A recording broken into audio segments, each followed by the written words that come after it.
Welcome to the Ambitious Introvert podcast, created especially for introverts, empaths, and highly sensitive entrepreneurs to help you build, grow, and scale a successful, sustainable business. I'm your host, Emma-Louise Parks, business and mindset coach for ambitious introverts. After 17 years working as an air traffic controller, the ultimate fast-paced, high-stimulus, extrovert-friendly role, my mission now is to show introverts that they too can create big results and success because of who they are, not in spite of it. I focus on introvert-friendly business and marketing strategy to help you switch overwhelm for clarity, confidence, and clients. Hi guys, welcome to this week's episode of the Ambitious Introvert podcast. I'm Emma-Louise, and today's topic is one that I know is going to resonate with so many of you. In fact, way back, probably about 9 months ago, someone sent me a message on Facebook and they said, could you please do an episode about running a business with anxiety? And I felt so sad because I am not someone that suffers with anxiety. And I think it's something that gets lumped in with introverts. However, I've got tons of extrovert friends who suffer with anxiety. So I think there's a really important distinction to be made there for a start. And secondly, I am definitely not the person to be doing an episode about running a business with anxiety because I do not have the experience myself. But today's guest, the lovely Katrina, absolutely does. And she is here to be open and share everything with us. So Katrina, thank you so much for joining me today. Could you please introduce yourself and tell my audience a little bit about your business? Absolutely. Hello. I'm so excited to be here. Thank you for opening up your podcast to have this really important conversation. I know a lot of people want to talk about anxiety and it's very real. I am a business coach and a neuromarketer. I work with female entrepreneurs all over the world to help them to grow and scale their business. And we look through the lens of why people buy and how to market yourself in a way that feels really good. And this definitely comes from my own experience with anxiety and how to run a business, how to grow a business, how to get in front of more people, which may be really anxiety provoking, but do it in a way that feels really authentic to your soul. Now, when your pitch came through for the podcast, you pitched a number of topics and they were all really great. A lot of them were marketing based, which, we're always open to. And I looked through and I was like, I could easily chat about any of these. And then I saw running your business with anxiety. And I was like, yes, because the fact that you're putting that out there means that you have the experience of it. You can talk from a really candid place around it. And like I say, I know it's going to be beneficial to so many people in my audience. So first off, how did you come into business? Yeah, so like many people, I come from the corporate world and I learned a lot in that corporate space, but my heart wasn't there. So I ultimately left, and there's a whole story behind what that looks like and going back to grad school and kind of changing so many things about my life and being really open to the world about what that looked like before I was ready, right? Because a lot of people ask really uncomfortable questions. And I ultimately always thought I was going to go into fashion. And that is what I did. That was what my first and second business were. We grew to 6 figures in 1 year, multi-6 figures in 3 years. And that was me running my first iteration of what I thought business was supposed to look like. And now being a business coach, it's from a lot of those lessons that I learned in my first 2 businesses, which to the outside world looked very successful, but to my inside world was not where I wanted to be. So that is what brings us to this conversation. So at what point did you start to think, that's like, I don't feel great here. This doesn't feel right. And I'm suffering from anxiety. I remember very vividly a conversation that I had with my husband, and he was completely unaware because, we had a lot of the Band-Aids that would make it run smoothly. For example, we had a nanny to help take care of the kids. The kids were also in school, but I was still running a house and running my businesses. And I came clean and I said, it's not you. I'm trying to control everything. And I feel like it's falling apart. It was me crying at a gas station while I was pumping gas into my car and all alone, right? No one was there with me. And I said, I need to have this conversation with him. So that was the first time I said it out loud to him. I didn't really know if that's what it was, but I knew I needed to get some kind of help to figure out how to move forward with my life and not feel like everything was just putting Band-Aids on things, right? Kind of trying to cure whatever my problem was today, but I knew another one was going to pop up tomorrow. That makes so much sense. And I had this vision as you were saying it of like, in some like a cartoon when something's springing leaks and they're trying to cover it and you manage to cover it, but then another leak springs up because ultimately, until you take the action and get the support around it, then there's just going to be more and more things that snowball. So true. So how did you feel actually verbalizing that? Because unfortunately, there's so much shame around people talking about things like anxiety or depression or, other mental health issues. So how did it feel to actually verbalize it and to someone obviously that you love? It was very, very scary to admit it. I think to myself more than anything else. Once I internalized what it was or what I thought it was about saying it out loud. And he was very supportive in what I had to say. But what I realized afterwards was immediately there was a release. So I had been keeping this inside. And what we always say, right, is that the poison is in the secrets. And it did feel like a secret I was keeping to myself. So once I said it, it wasn't gone by any means, but I felt like I opened a release valve and a little bit of it could come out. I could feel like I could take a breath. I didn't die by telling him, right? Which is what our egos are always afraid of. Is he going to reject me after this? And instead it was a hug and, okay, so what are we going to do about it? And when he said we, I felt really calm. And obviously not everyone's partner is going to have that response. They don't necessarily have the tools in their toolbox just yet to have that kind of response. But regardless, it was just putting it out there and now I knew the next step was going to happen because I said it out loud to someone else and they would hold me accountable. And we have a saying here in the UK, a problem shared is a problem halved. So a similar thing. And again, the power of coaching, because when you are in a container where you can speak freely and candidly to someone and share those thoughts, so often, clients will say, oh, I've been really worried about this, or, this is a big deal. And then we have the conversation and they go, oh, I feel better. Like we haven't actually taken any action in changing anything, but just the fact that, you can verbalize and share. So I'm not surprised you felt that huge release. Yeah. So what were your next steps from there? Obviously, like you say, you're busy, you've got a family, you're running these businesses. Like what was the first thing that you were drawn to do? The very first thing that I did was I looked for a therapist. And I looked for a therapist that specialized in anxiety, which really helped because I wasn't coming at this from a way that I was guiding her.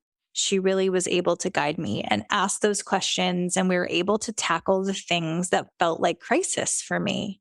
And that really was the beginning of a very long journey through anxiety. It's still something that I deal with today, but it is not something that rules my life anymore. So it was first working with a therapist, which opened my eyes to different kinds of therapy. And so from there, I really got into a lot of, how do I do this for myself? So whether it was working out and proactively doing things to create some kind of chemical releases in my brain and really understanding what those things do to us. We always hear that working out is good for you, but understanding that it actually does help with your anxiety. And then it brought me to, I'm really big into yoga at this point in my life because of that, but also I loved it before. So finding something that you really love to do. And I learned that doing handstands really helped with my anxiety. And I'm not the only person. This is really normal. Going upside down really helps with anxiety. So I would literally sit in a handstand or do a handstand for as long as I could in the mornings. So I would just kind of like start my day with something that I knew would help me. And this became something that I just focused on regularly. That led me into meditation. So there was lots of different steps. Some things worked, some things didn't work, but learning about the things that did help me was a whole part of my journey that was really quite fun and joyful and allowed me to feel like I did have some sense of control with something that I felt so out of control with. That's what I was thinking as you were speaking. It's a real positive cycle because, yes, you go to an expert and you say, I need some help, I need some support. And they give you the tools or hold the space or whatever's needed, but also then give you the information that empowers you to then go, like you say, and learn these things more and incorporate them into your everyday life, which I think if people are going to a therapist thinking, oh, I'll just sit there for 30 minutes each week and then I'll be better, are probably going to be disappointed. If people are being proactive and, like you say, taking action yourself and be like, what can I do? Even if it's just a handstand in the morning, but then that in turn is going to make you feel so much better because you're taking control back yourself. Absolutely. And really being able to recognize with your own body, which I was so out of touch with, what those things feel like. Now, the signals I see so much earlier than I was aware of before, right? So if I'm feeling like a situation I'm about to walk into is anxiety provoking for me, I don't want to feel that anymore. I know what it feels like in my body. So I will give myself the space of sitting in the car for 5 minutes and doing a little bit of breath work and then walking into the space, right? So that allows me to truly control what it is that I feel without going down this really bad spiral of, I always felt like it was about everyone else. I had to get there on time because I didn't want them to be disappointed. My life was just a race.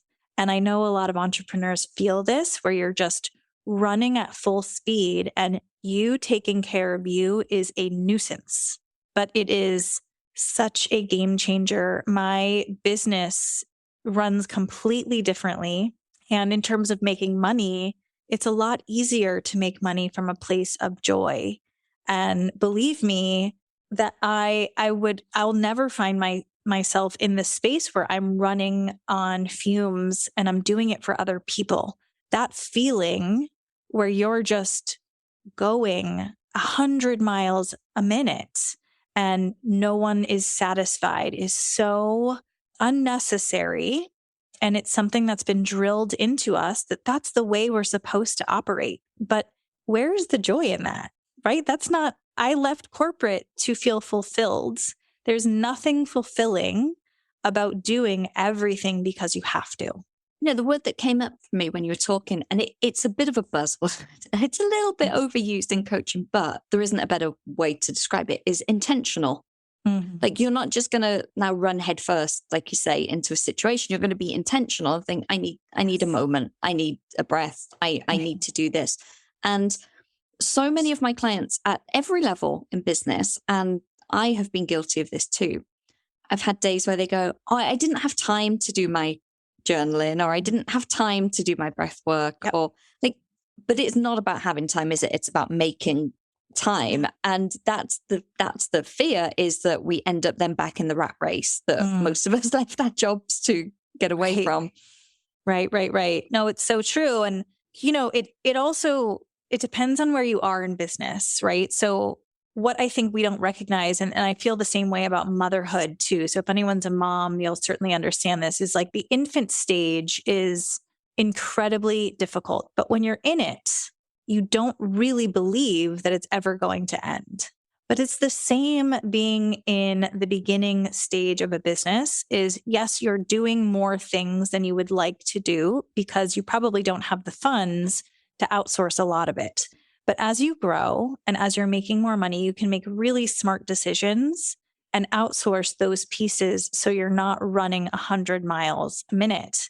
And that allows you the space to then prioritize yourself, but also living intentionally in your business and saying, okay, I'm going to outsource this one other thing because I need to be able to work out. And I know that's a hard monetary decision to make, but your business is going to grow more because of this. And it's so difficult for people to really believe that. You almost have to make that investment before you see the truth. But this is also the power of coaching, right? Seeing someone else who's done it before you and trusting in that it will happen. But you showing up in an elevated way is going to attract more money. And you showing up in a way that is burnt out and exhausted and you weren't able to prepare or do breath work or whatever it is that's going to calm your anxiety, you're not going to get the sales from that anyway. So why do the extra things, right? So it's kind of this, it's a very hard thing to believe until you're there. But if you can see it in other people, you can make a 3-month commitment to outsource something and see what happens in those 3 months. That's really where it's very powerful. It's the people who are willing to take that leap and try it and test it and not treat it like it's a decision that's final, right? There's so much anxiety that lives in thinking, oh my God, this is a forever decision. But there's so much freedom in thinking, let me just see what happens by testing this out. Let's see what happens with myself. Let's see how much I grow. And let's see what this does to my business. And that's kind of a beautiful space that I really have learned to live. It wasn't a natural place for me, but having anxiety kind of gave me no choice. So as much as anxiety is this horrible thing to suffer with, it's also a beautiful gift that doesn't give you another option. We are so programmed into black and white thinking. And I've seen this across the board, over the years with all the clients I've worked with in every industry of, oh, but what if I get it wrong? This idea that they make a decision and it's either right or wrong. And like you say, or that it's set in stone forever. Like if you design this program, then that's it. That's all you can sell for the next 40 years or, however long until you're going to close your business. And, having that curiosity to be able to say, let's just try it and see, let's just see what positive impact it can make. I think doesn't come very naturally because generally, maybe it's changing now, but in the corporate world, that's not really encouraged. We're not encouraged to be flexible and curious and trial and error. It's like, get it right the first time or else. Yes. Oh my gosh. And that if you can internalize the idea of testing, first of all, within marketing, all marketing is testing, especially right now, right? Especially in this world where we're living with so much digital access at our fingertips. If you think that trends and all of that are going to stay, you are incorrect, right? We do not live in our parents' world anymore. So if you can get into the mindset of this is going to change every 6 months, then why not just try something out, right?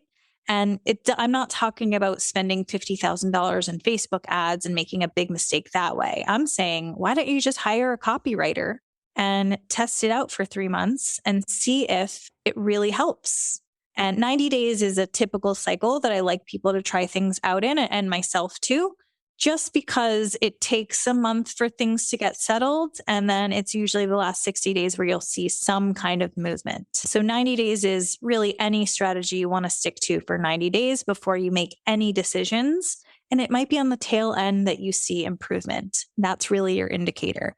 But it doesn't have to be this huge change, right? You can test it out as small and teach your ego, teach your subconscious that it is safe to test and play. And you need forward momentum to believe in that.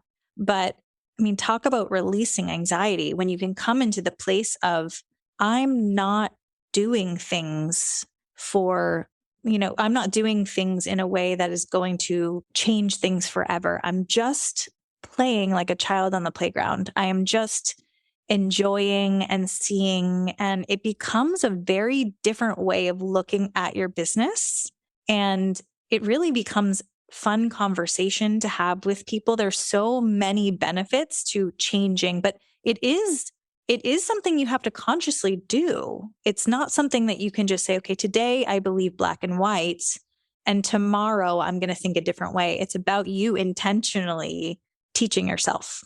And it's always small steps. The same with, Mhm. the clients that say to me, I didn't have time for self-care. I'm like, well, Yes. could you have done 30 seconds of something? Yes. And they're like, yeah, but I didn't have half an hour to meditate and this to this to this. And it's like we put sometimes so much pressure to say it has to be done perfectly. And I have to do all of the things or a perfect morning routine or whatever. And I think we internalize that, well, if I can't do that, there's no point because it's not good enough. So done is better than perfect is a big mantra around here. Yes, done is better than perfect. I really love, someone said this to me. It's not my quote, but I use it all the time is I'm a perfectionist's worst nightmare. And it allows me to admit to the world I'm not a perfectionist. And I'm not. I've never been a perfectionist, but there's some kind of status symbol when people say I'm a perfectionist, right? Even when you are interviewing for jobs, tell me something negative about yourself. And people would always say, I'm a perfectionist, right? It's like a positive, negative. Exactly, exactly. But really, perfectionists, and believe me, I've worked with many of them, they don't get things done, right? There's too many hurdles and it takes them, an hour and a half to create a reel. That's not great. You want to be able to create a reel quickly. And so you're going to have to do it in a way that isn't perfect. And if your graphic isn't exactly the way that it should be, but you post it anyway, that's going to actually get more sales in the door at the end of the day than someone who has a perfect graphic and they wasted an hour and a half of their life. And drained their energy. This is what I was going to bring this round to, especially, as with an audience of introverts here, that time that we spend, changing something by millimeters, if it's not our zone of genius, if we're not a graphic designer, then it's going to exhaust us. We're not in our zone of genius. We're not doing the things that generate income coming into the business. And back to your point about outsourcing as well, a lot of my clients do feel like I maybe push them to outsource early, but we have limited energy. If you have limited time, which we all do, it's our biggest resource, and limited energy to spend on our business, then why would you spend that time and energy on things that are not what you are here to do? Because I know for me, those are the times that I would get overwhelmed and get exhausted and spiral. Me trying to do 2 hours of graphic design is not the same as me trying to do 2 hours of coaching. It's not even comparable. Yes, absolutely. No, it's so true. And talk about what causes anxiety. So what happens to a lot of people with anxiety is when we're doing things outside of our zone of genius or things that don't feel fulfilling and they feel daunting, it will feel as if the thing you are thinking about is going to take you hours, right? So it's this huge thing in front of you. It might only take you 10 minutes, but this still happens to my brain. And I'm very aware of it now, where something would feel like, oh my gosh, and then I have to do this, and then I have to do this. And I just wouldn't do it because it felt so big, right? So, and they always say, like, stop thinking about it, just do it. But when you're in anxiety, that is not possible. You don't have the gift of not thinking about it. You are worrying and planning, and you're trying to not feel in that way. So you're thinking about how you would feel if you didn't, right? So it's this curse of thinking too much. So the gift you give yourself, if you are someone who has anxiety or has had anxiety, if you're outsourcing it and you're able to let go of it, it becomes something that you actually can work through as a CEO instead of someone who actually does it. Right? You can have that 30,000 foot view of this is the vision I have for it. And it becomes so much more successful for you versus someone who's in it and doing it and doing it and doing it. And it will feel like it's going to take you all day and you're going to avoid it. You're going to not do it well. You're going to get stressed. And then it bleeds into everything else you do. So if you're showing up as a coach or whatever it is that you do, you're going to do that thing poorly. And that's the thing that brings you money. So isn't that shitty? It's so true. And I don't love social media. It's not something that I used before I started the business. So I didn't have the apps on my phone. It just wasn't a part of my adult life up until the age of 40. So it does, it's not something that comes naturally. And then when I started to post consistently, I would wake up in the morning and think, oh, I need to remember to post because it didn't come naturally. It's always on my mind. I cannot tell you the first day that I'd outsourced it and I opened my Instagram when I felt like it. And the post was already there. I was like, well, this changes everything because it has freed up so much bandwidth. And I was like, okay, I now know that my marketing just goes out. I don't have to do anything and it's there. That was huge. Yeah. That's so exactly. And for everyone, it's different, right? So maybe it's not outsourcing social media, but I find a lot of power in outsourcing. I have a podcast as well. And I think the podcast part is really, it's not easy for me. It's just more natural than the writing part. So the show notes and the blog and all the other things that come from having a successful podcast, I would not do them. I just didn't want to. It took too much time. So being able to outsource those things and really prioritizing it was an unbelievable change in my podcast, right? So even those things, and you don't have to do it from day one if it feels like that's going to give you so much anxiety from the monetary component. But like you, I always tell people do it before you're ready, because if you're in a space of overwhelm when you outsource, you're not going to be able to train well.